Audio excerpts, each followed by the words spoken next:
So, I threw a team together, and it turns out that I'm actually pretty good at this rarely used thing stuff. And I figured I would bring you guys some rarely used games since that's what I've been playing.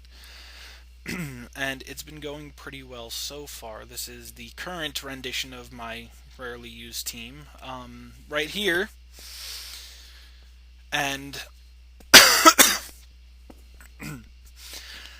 I just want to go over the team really, really briefly just to kind of explain what it's all about. I have Clefable, which is not the standard Clefable set that you see running around RU. It is a special attacking life orb variant, which I like a lot, but it doesn't really get too much of a chance to do stuff, but it's good. I might make some changes to like its EV spreads and stuff like that. But as for now, it does what it needs to do. Followed by a Chinchino. Minchino is first evolution.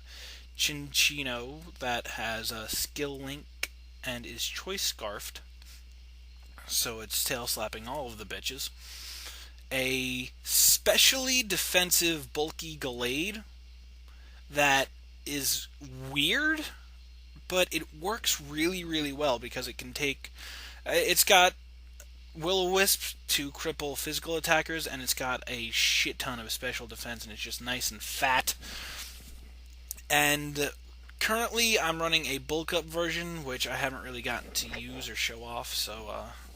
But Gallade does do some work in another battle, which I would probably eventually record and show you guys. If not today, then a different day. Drudgeon, physically defensive Drudgeon with Glare, Stealth Rocks, Dragon Tail, and Earthquake. I probably could run Dual Stab, Dragon Tail, and Dragon Claw, but I felt like Earthquake made more sense because of coverage. So that's what I'm doing with that. And it's running Rough Skin, so physical attackers get hurt upon physical contact, so it works out. I can showcase that guy a little bit today, and a specially offensive life orb Tangrowth with Regenerator, which is really, really dangerous, and a choice scarf standard Embor, because Embor is awesome. Anyway, we're gonna jump right in. I'm gonna lead with Clefable because I feel like it's really the most I don't want to say expendable, but it's true. It's really the most expendable thing that I have. The best lead that I currently have against his team, because I saw Drudgeon, figured he would lead with it, and my Clefable does carry the Ice Beam. So that's what I go for, do a nice chunk, and then while he sets up Stealth Rock. And then I go for Echoed Voice here. Not Echoed Voice, Hyper Voice. I go for a Hyper Voice here, thinking he was going to switch, or if he didn't, I would kill him anyway. So I do a nice chunk to Feraligatr, which I'm okay with. And then I'm going to take a Waterfall, not very well, but I'm going to take it. And then I'm going to fire off a Thunderbolt and take out Feraligatr, which is a big potential threat out of the way. Now, I make a weird decision to stay in here. Turns out I'm faster, which I'm okay with. But I wasn't exactly sure what was going to happen. I don't know what I was thinking there, but I kind of just leave in Clefable, and it dies, but I do get a nice chunk of damage off on the Bouffalant, which is nice.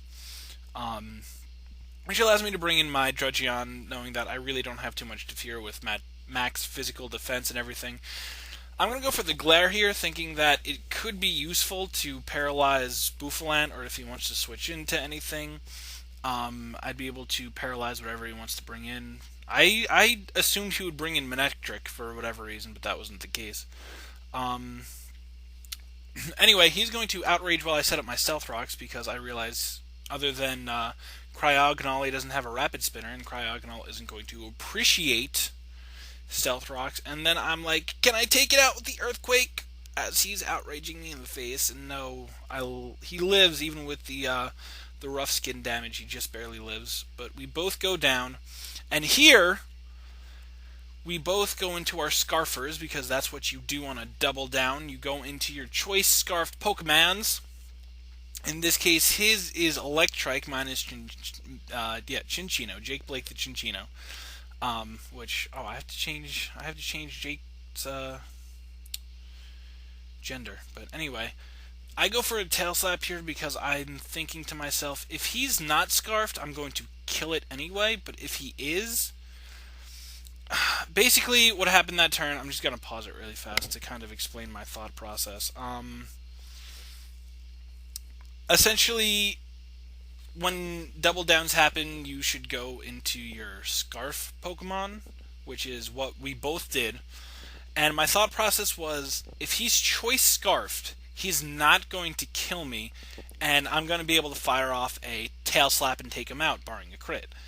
If he is choice specs, I'm going to outspeed him and kill him anyway, so that's why I decided to stay in.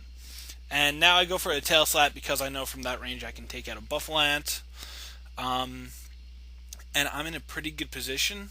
And he's going to bring in his Cryogonal here, and I'm going to decide to switch out to my Glade, obviously because I carry the fighting type move, and I figure that, it would be a good matchup against his Cryogonal because I am especially defensive, and I take that Ice Beam really, really, really well. The problem is here he outspeeds me, which isn't that surprising considering Cryogonal's base speed is like 100, 101, something really high like that. But I get frozen, so I can't do anything. And instead of trying to fight like freeze hacks and stuff like that, I decide to just flat out switch out to Emboar because I resist the Ice Beam, which I'm not really worried about. And at this point, I feel like he's might be choiced, possibly. I'm not sure, but I'm gonna bring in my Emboar, and Scarfed Emboar is going to be able to Flare Blitz this thing to death because Cryogonal, not great physical defense. It really has the opposite of physical, or great physical defense, I should say. And then Emboar is going to Flare Blitz the Sigilif, and it just barely survives, and he's able to take me out with Psyshock. But I'm not worried because I have a Scarfed Chinchino that is going to be able to take out this guy with a tail slap, barring a miss. But it all works out in the end, and I win the game. I won the game, everyone. And I will see you on the next battle. And we are back with the next battle. Let's jump right in. He's going to lead with Crustle. I'm on this side here. He's going to lead with Crustle. I'm going to lead with Gallade just because I feel like looking at his team, it's really the best thing I have to lead with. I'm going to go right for the Will-O-Wisp. Expecting Stealth Rocks, obviously. Or if he wants to attack me, he can attack me, and I know I'm faster, so he won't be able to do any damage to me.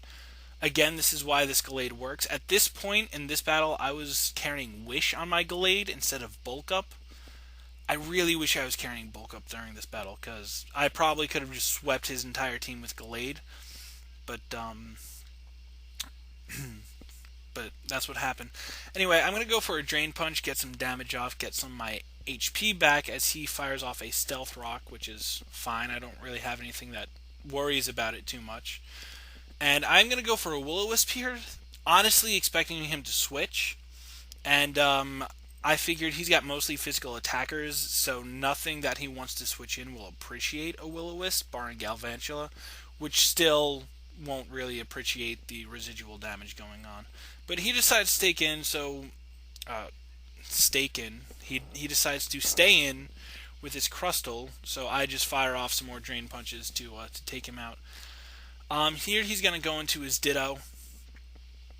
Or no, he goes into his Skuntank here, that's right, and taunts me as I try to go for the Will-O-Wisp, I believe. But obviously that doesn't work out well for me. But this does work out for me because he expects me to switch, that's why he goes for Pursuit. But I don't switch, I stay in. But he flinches me because of Skuntank's ability, which like causes flinches every so often or something like that. But anyway, I'm going to flinch when he goes for the Pursuit, which is not terrible, but I am going to go for the Drain Punch. Does a nice hefty chunk. Drain Punch is stab neutral damage against Skuntank, and I'm getting HP back, so I can't really complain too much. So I'm gonna keep going for Drain Punch. He goes for the Poison Jab, which fortunately doesn't poison me as I go for another Drain Punch the next turn. And now I'm faster because of that Pursuit, which works out well, honestly, because I mean, I could have Will-O-Wisped there. Not that it made a difference. I figured it would just be more beneficial overall for me to Drain Punch there. And then he tries to go for the Sucker Punch, which obviously can't kill me. And here is when he goes into Ditto. And I figure at this point he's probably going to Will-O-Wisp me, because for whatever reason that's what I thought would come. But it turns out this Ditto is Scarfed. So obviously he's not going to lock himself into a Scarfed Will-O-Wisp. That just wouldn't really make sense in this case. So I go into my Clefable, who doesn't really take those Psycho Cuts as well as I want, but that's, I guess, what you get for running a offensive Clefable. You lack, you know, proper investments.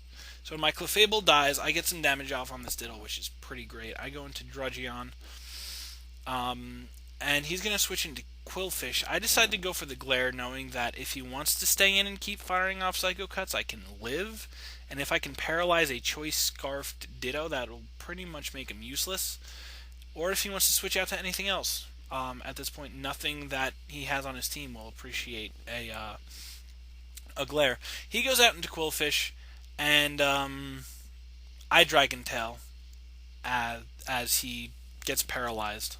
I don't know what he was going for. Probably a Waterfall or something like that. But he gets paralyzed. I force the switch into Hitmonchan. He goes right back into Quillfish as I Glare, thinking that he would leave his Hitmonlee in, but he actually makes the better play. It was a safe move just to go for Glare at that point.